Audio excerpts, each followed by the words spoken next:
Hey, good late afternoon, everybody. This is Timo here. And if you please if you could like and subscribe to this channel. I'm just an ordinary guy living my ordinary life, but it's a fantastic one. And today I wanted to talk about an album that is called Beggar's Banquet by the Rolling Stones. And that's the original cover that was banned back in the day, and they put it on a solid, like, white cover of, like, it looked like an invitation, RSVP. But it was because they couldn't put this album on there because it was a picture of a toilet and in a bathroom and with all kinds of stuff scrawled over it. And really, when you look at it now compared to a lot of the stuff, it's very tame. But back in 1968, it was a whole different story, and it was all about, these bands are dangerous. They're hooking our kids. They're turning them into devil worshippers and all this stuff. And really, to be quite honest with you, I don't know. Maybe some of that could have been true. I don't know where people take things, but to me, it was just great rock and roll. Excuse me while I take a sip. Man, that coffee tastes good. But it was just great rock and roll. And this was one of the most important albums for me and many others of the 1960s. Um, I mean, it was so powerful an album. I mean, the songs on it: Street Fighting Man, No Expectations, Jigsaw Puzzle, the Doc, and probably the Stones' best song, Sympathy for the Devil, Salt of the Earth, Raise Your Glass to the Working Men and Women of the World. It was really a powerful album. And there's a lot of memories around this record. It was my brother's favorite record, or at least for a long time. And I was younger than him, and he was the one that turned me on to most of the music that I ended up becoming very fond of. Um, that became a huge part of my life. And yeah, so this record was one of those killer records, and me and my brother Joe used to listen to it all the time, and it was really good. Um, and it was just, brought back a lot of memories, because Joe in the end got really messed up, and it was a combination of things. But not to go too far into it, but there was a time when he was very, very hip and very together and very, you know, um, he had his stuff together, and he was always a big Stones fan, and he was always he had the best taste in music. I mean, it could be from the mellowest stuff to the rockinest stuff. And he had this apartment over there in Cambridge, Massachusetts, and it was like, a typical 70s thing with the incense burning and the liquid rush on the table, and a few Heinekens in the refrigerator. And we'd go over there and, just dim the lights, light up something, and just chill out. And this album, I used to love to hear that album just in that atmosphere, And he had a great stereo, and we'd just blast that sucker and just go into another place, And and when I first heard it, it was, when we were living with my mother. He had brought it home, and he was like, "Hey, kid, check this thing out." And, it started off with, you know, just that, it was just that beat. It was just rock and roll, and it was blues based. And they had gone off with Satanic Majesty's Request and got really psychedelic, but everybody was. And to be honest with you, that album gets a lot of crap, but I really like that album. There's a couple of songs that, now through time, aren't, you could tell it was from that era. But Citadel, 2,000 Light Years from Home, Another Land, some great music on that. But it got a bum rap because I think they were trying to compare it to the Beatles' Sgt. Pepper's. And Sgt. Pepper's, everybody was trying to make the next Sgt. Pepper's. And I think the closest that ever came to that, and that was a few years later, was Dark Side of the Moon by Pink Floyd. Sergeant Pepper's just was in a class of its own. But this album, it was, the last album that really, I mean, that Brian Jones had a piece on, and his slide playing on No Expectations. It's like, it's just sublime. I just heard it. They just released. I just seen it on YouTube, and it was an unreleased version. It sounded a lot like the same, but you could hear Jones's slide guitar more prominent, and they were talking. Jones, him, and Richards, and it was just. It just brought me back, and that's why I wanted to do this, because this album just held such high, it's just a high point in their career. And, they had a 5-6 album run like no other band, and it kicked off with this, and then Let It Bleed, and then Sticky Fingers, and then Exile on Main Street. And it even went further for me, with It's Only Rock and Roll and Goat's Head Soup, which is a great album. And that got ripped apart. But now, through time, people really realize it's a very dark album. Richards was hooked wicked on heroin at the time. You don't even play on 1 or 2 tracks. But just those songs on that, Winter, Mick Taylor's playing on that is sublime. And I believe he should have got a credit for it, because he says that he co-wrote it and wrote the music. But the Stones, a lot of bands were like that. Not just them. A lot of bands kind of stole a little bit of here. Look at Led Zeppelin. Jimmy Page stole so much. I'm listening to an audio book on him, and it's just, you can't take away the guy was a phenomenal guitarist, and he took blues rock into a whole other place. But he didn't give credit to those guys like Muddy Waters and Willie Dixon that he really should have.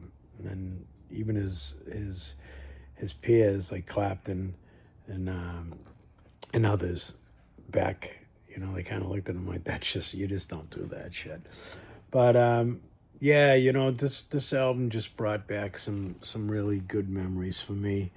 And Street Fighting Man, I remember that song. My brother loved that, with that pounding drum that Charlie Watts hits.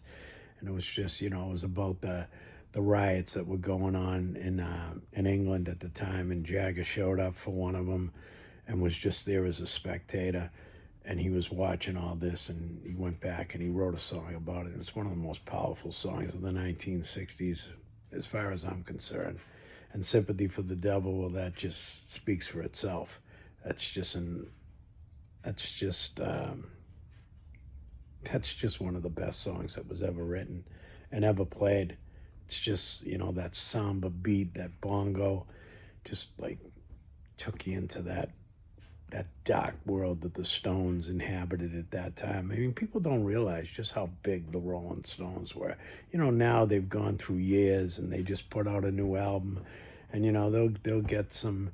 I thought that last album that they put out was good. That something Diamonds and Hackney Diamonds.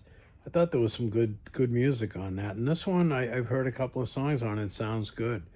But I mean, back then, the Stones were like, they were just their generation's like dark figures, and out of them all. I mean, Dylan was the spokesman.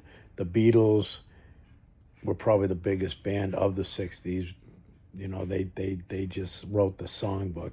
But the Stones were like that, were that dark undercurrent, and they were singing about stuff, witchcraft and really, really dark subject matter. And it caught up to them with Altamont and stuff like that. You delve into that stuff too deep, man, it can come back and bite you in the ass, and it did with them.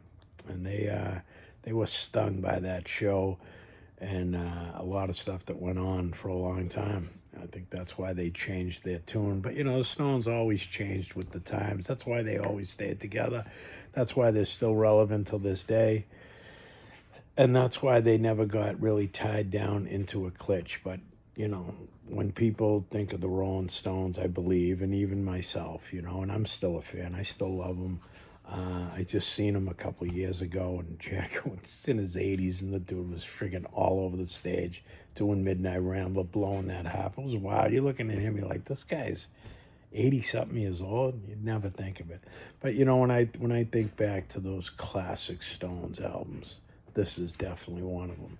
This was my favorite for so long. And you know, I would put my two favorite Stones albums as this and Sticky Fingers. I love parts of all of them. I love Let It Bleed, and I love Goat's Head Soup, and I love a lot of the early Brian Jones albums. Flowers was a great retrospective, and you know, a greatest the best one, I think, that greatest hits, big hits and High Tide and Green Grass. That was a great record. Um, the art on that, the inside pictures on that was just fantastic. That's when they were really like up there. But you know, there's certain albums that you carry through time with you, and they just, when you hear them again, like I just heard, you know, that song, um, you know, in a whole new light, you know, with different things on it and stuff like that. And it's just, when you hear it again, it just brings you back. And you know, my brother Joe's gone now. You know, he got hooked up with some drugs, and he had some mental illness and something. You know, the road just veered to the left, and he went down a path that I really don't think he expected, and it got to him. You know, but you know, he was peaceful near the end. COVID got him. I mean, nothing could take this guy down. I mean, this guy, if there was ever somebody that lived through hell, it was my brother Joe. And but near the end, he was in a home, and he was peaceful. And when I'd talk to him, I'd say, Joe, how you doing? And he'd be like, you know, I'm doing all right, Tim. I'm doing all right. They treat me good here. He goes, when I was out there, life didn't treat me good. And you know, he passed on about 5 years ago, maybe a little more. And the COVID got to him, and he fought it and he fought it, but it finally got him. And I got to sit in the room with him when he passed, and we were playing the Beatles. I asked him if they'd play the Beatles and some Stones music, and they were playing it, and I just held his hand, and he went. But he went peacefully, which was a blessing, you know. But you know, when I like I said, there's certain records, there's certain books, there's certain, you know, moments. You smell something, you'll hear something, you'll see something from the past, an old building, or go up Hampton and see something that we used to go to when we were kids, and it just brings you back to that time. And sometimes it can be really nostalgic, and sometimes it can be sad, but other times it can put a smile on your face, and you can just say, you know, they really were some good times. There was a lot of bad times, you know. Us boys, me and Joe, we got hooked up. You know, we went the wrong way. My sisters, they always were, you know, they weren't prim and proper, but you know, they didn't drink, they didn't do drugs, they didn't do that stuff. They kind of stayed on the right side. They'd have a few drinks, but they never went down the road that me and Joe went down. And you know, some people just, it takes them to another place, and mental illness comes into the picture, and next thing you know, it's just not a party anymore. It's a habit, and it's a sickness. Excuse me. Gotta drink this while it's still hot. But yeah, I wanted to feature this album today, and I wanted to just share some memories of just sitting in that old house when we were young, and then sitting in his house when I was a little older and he was a little older, and just putting that sucker on and turning it up and just rocking out. Man, those were some days. Those were some good days. Man, when music was all new and all this stuff was just like, just happening. You know, now you can put a whole damn record on this phone. You can record on these things. Back then, you know, you had to get out in the store, you had to spend that little money that you had, get this sucker, and come running back home and whip that thing on the old friggin' hi-fi and crank it up And that stuff was the bomb. And I'll always remember my brother Joe when I listen to this album or when I hear a song from it. And when I just heard No Expectations, it just reminded me of him. And so much more. He turned me on to so much good music, and as I've said before, I'm a music guy, and I love to rock out. I love to play on guitar. I go to shows. I never. People say, you still go to shows? Yeah. Some people still collect coins. Some people, don't do anything. Some people just like to stay home. I still like to get out there. I still like to hear new music. I still like to hear new artists, and I still love to see the old ones when they come around and they're still wailing. So next Friday, we're going to see Kingfish and Samantha Fish up at Foxwoods, the casino. And that should be pretty wild. I think we got pretty good seats. It's going to be me, my buddy Coop, his daughter, and my buddy Mike. So it's going to be a long ride from Arlington here. It's probably going to be almost 2 hours. Might even have to stay over. We'll see how it goes. But it's like the first rockin' show of the spring into summer thing. So I'm looking forward to it. So I wish you all a great night. Just take care of yourselves. Dig what you dig. And don't let anybody ever tell you that, you're too old to do it. If you like something, or if you even love something, don't give it up for anybody, because that's a part of your soul. This is The Ordinary Guy. My name is Tim. And again, if you would subscribe or just like this and share it with somebody who may want to hear it, please do.